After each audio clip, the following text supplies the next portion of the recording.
In my last video, I talked about the causes of the Russia-Ukraine war, and in it, I mentioned how the United States and NATO members, especially in Europe, have engaged in invading countries and regime change activities to expand their interests. And in today's video, I would like to go a bit deeper on this subject, because it's clear that very few actually know what the United States and NATO have been doing all over the world. When any country dares to go against the will of the United States invades that country or interferes in that country's political system through corruption or through the economy by means of sanctions. And the United States does this constantly to have the power and influence it has all over the world. This is also known as hegemony.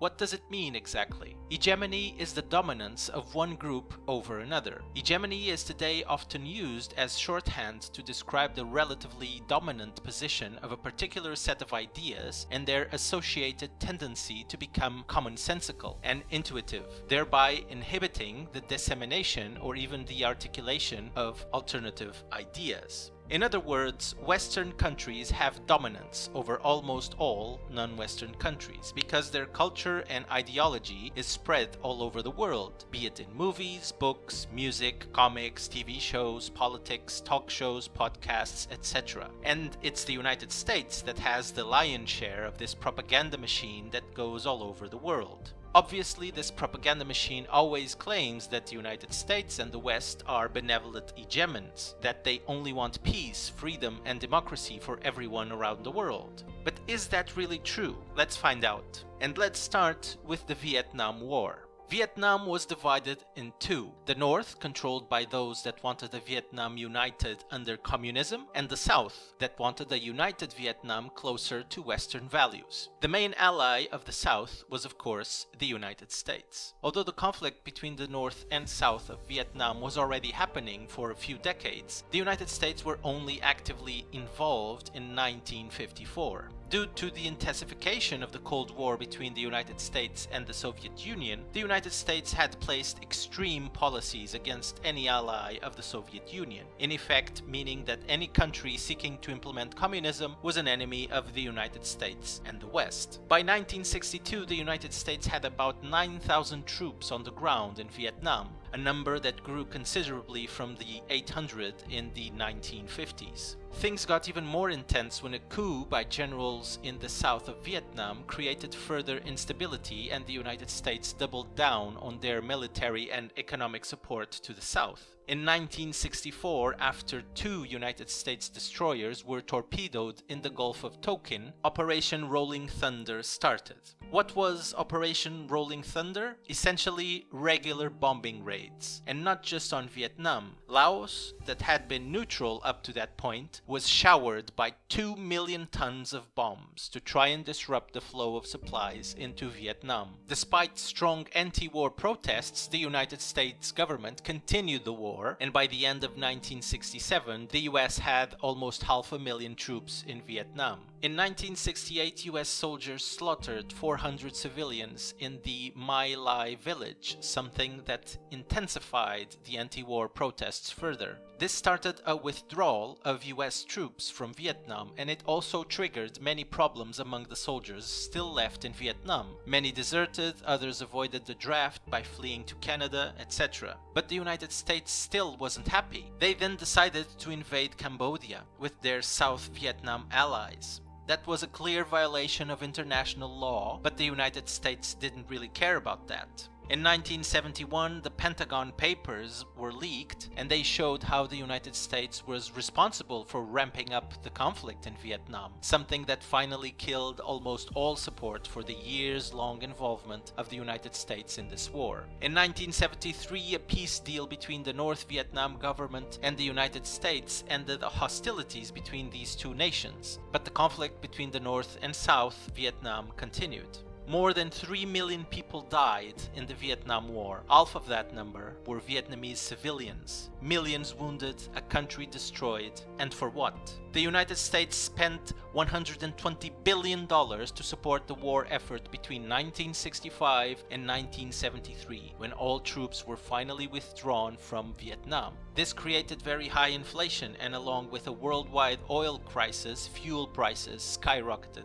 But of course, the companies that were building all the military vehicles and weapons loved all of this. For several years, part of those $120 billion increased the size and value of these companies. But as I'm sure you already know, this did not end here. In 1990, Iraq tried to invade Kuwait, and a United States-led coalition prevented that invasion from succeeding. Sanctions were imposed on Iraq to supposedly stop the funding for the so-called weapons of mass destruction, and whatever programs existed were indeed over at that time. But the United States and its NATO allies continued the false narrative of weapons of mass destruction in Iraq. Nothing was ever proved, of course, and was all based on the credibility of the United States and its NATO allies' intelligence. After the September 11, 2001 terrorist attack, the United States was scrambling to find the culprits, and it invaded Afghanistan in that year using its war on terror as a justification. But Iraq was once again the target, since the United States continued to not only claim that it had weapons of mass destruction, but that it was also aiding terrorist groups like Al-Qaeda. In 2003, the United States and some of his NATO allies invaded Iraq, ignoring every diplomatic attempt from other countries that in the end did nothing to prevent the invasion. No sanctions were ever given to the United States and its allies that invaded Iraq. At the end of 2003, the war started by the United States and its allies killed more than 12,000 civilians in Iraq, and with the instability created by such invasion, that number increased in the following years. In 2011, the United States declared the end of the war with more than 100,000 civilians dead. Between 2003 and 2011, the United States spent around $800 billion in its war effort in Iraq. At the same time, the United States also spent almost $500 billion in its war effort in Afghanistan, that killed thousands and thousands of civilians as well. The invasion of Afghanistan lasted until 2021. To this day, no sanctions or consequences were given to the war crimes and violation of international laws perpetrated by the United States and its NATO allies. The defense contractors in the United States were once again extremely pleased with all these years of war. Billions of dollars poured into their pockets once more in order to deploy the United States war machine in other countries that the US and its NATO allies unilaterally decided needed a healthy dose of freedom and democracy. And by freedom and democracy, I mean lots and lots of bombs, death, suffering, misery, and destruction, of course.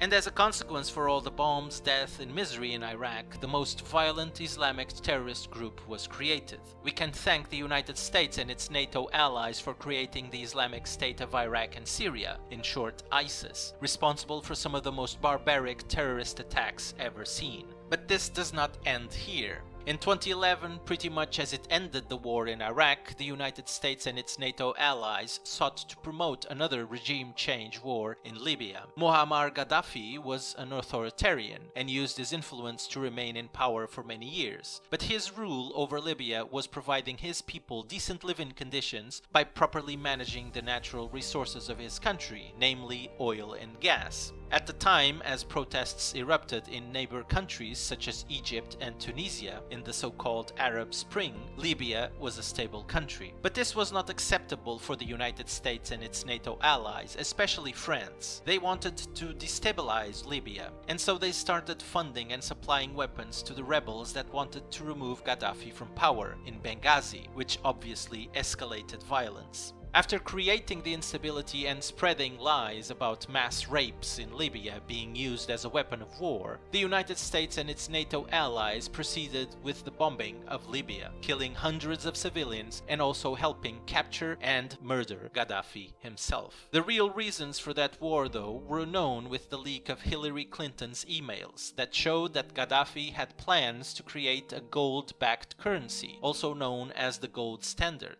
to compete with the dollar and the euro. This threatened the United States and many European countries that used a United Nations vote to protect civilians in Libya to kill hundreds of civilians and remove Gaddafi from power. Today, Libya is controlled by violent gangs and there are open slave markets where people are sold like objects. Once again, the United States and its NATO allies provided freedom and democracy to other countries by bombing their country into oblivion and killing civilians. Next is Syria. The civil war in Syria also started in 2011, and once again the United States and its NATO allies decided that the Syrian government needed to be removed from power. Just like with Iraq and Libya, the United States were mostly concerned with the oil production areas in Syria. But as usual, the real motives are never publicized. What was publicized were the alleged chemical weapon attacks by the Syrian government against its people. Of course, no proof was ever presented, just the usual propaganda from Western countries to try and justify yet another invasion of a sovereign nation. In fact, WikiLeaks documents suggest that the chemical attack in Douma was a false flag operation from the West to justify the invasion of Syria. The West also claimed they had the duty to protect civilians because the president of Syria, Bashar al-Assad, could not defeat the terrorists ravaging his country. The terrorists, by the way, are ISIS, the Islamic State of Iraq and Syria, the same terrorist group that the United States and NATO allies created after invading Iraq. They didn't just create ISIS, the United States also supplied weapons to ISIS in Syria, in effect making sure the Syrian government would have a lot of trouble fighting against the very well-armed terrorists. Once again, the United States and NATO created or made the problem worse and then claimed they needed to invade another country to solve the problem they created or made worse.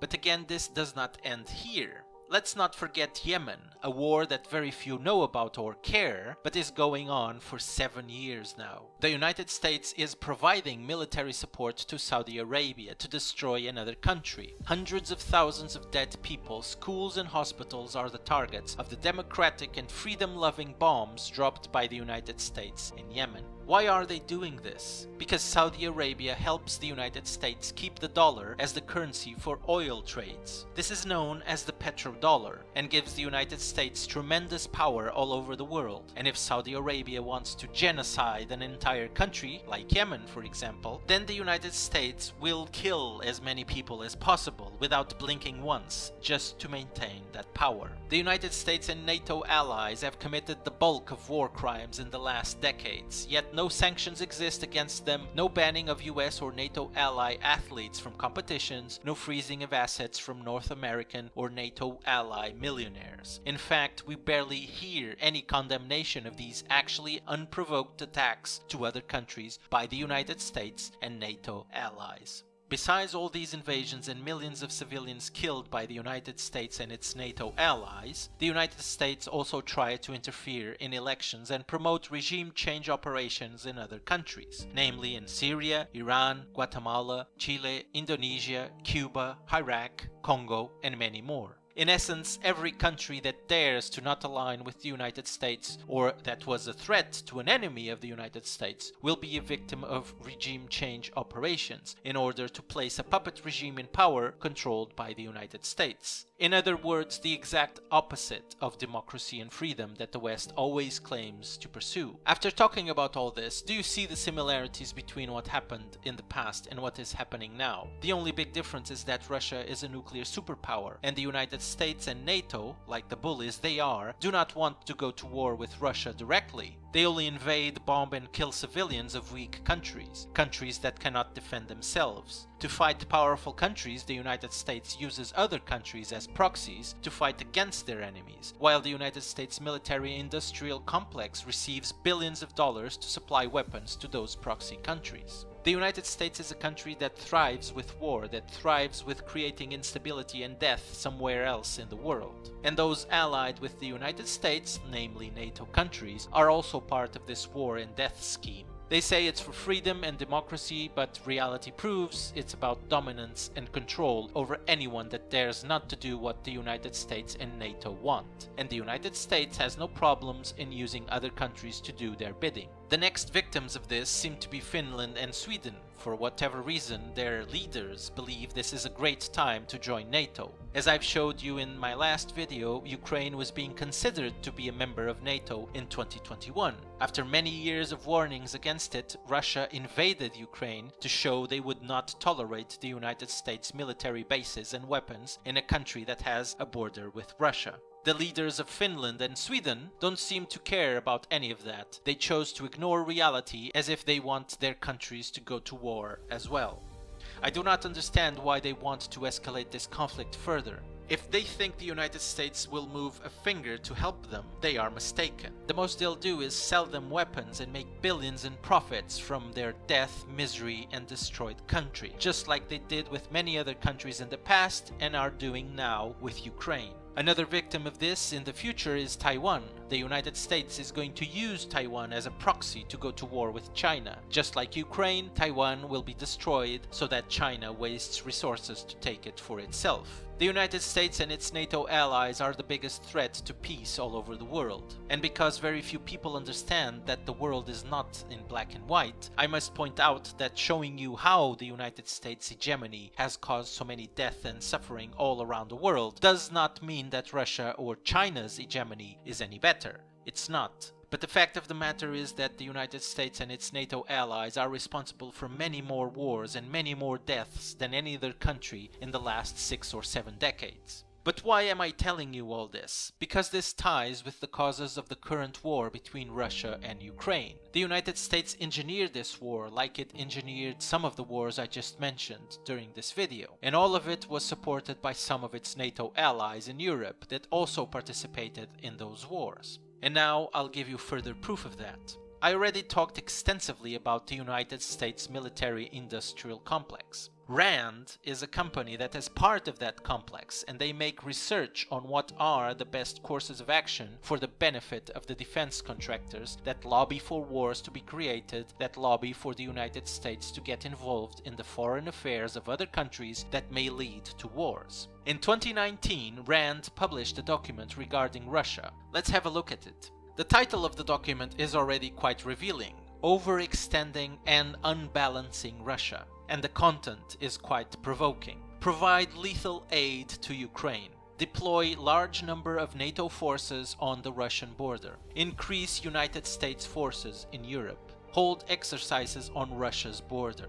Among many other things you can check yourself in the document in the description. This is exactly what the United States and NATO allies in Europe did just before the war started in February 2022. They provoked Russia for many years and finally crossed the red lines that Russia itself said should not be crossed, or there would be consequences. Also, have a quick look at how RAND identifies itself. RAND is a research organization that develops solutions to public policy challenges to help make communities throughout the world safer and more secure, healthier and more prosperous. Can anyone explain how providing lethal aid to Ukraine is making the world safer and more secure? How exactly is the world safer by provoking and trying to unbalance Russia? I would say the exact opposite was accomplished. The world is now much more insecure and less safe thanks to the actions of the warmongers in the United States that profit with wars in other countries. The warmongers in the United States always paint themselves as lovers of freedom and democracy, but their actions prove their intent is to hurt and destroy any possible enemy of the United States, be it by invading sovereign nations, kill civilians and destroy entire countries, or by using other countries to fight a proxy war with their enemies.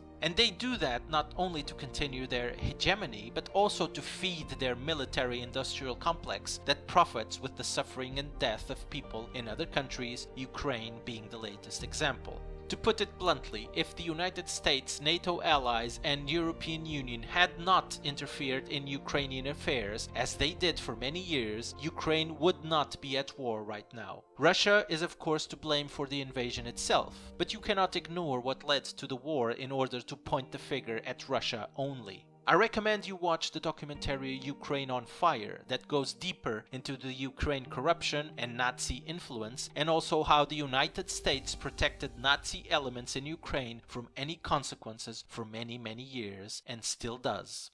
I hope you like this, and I'll see you next time.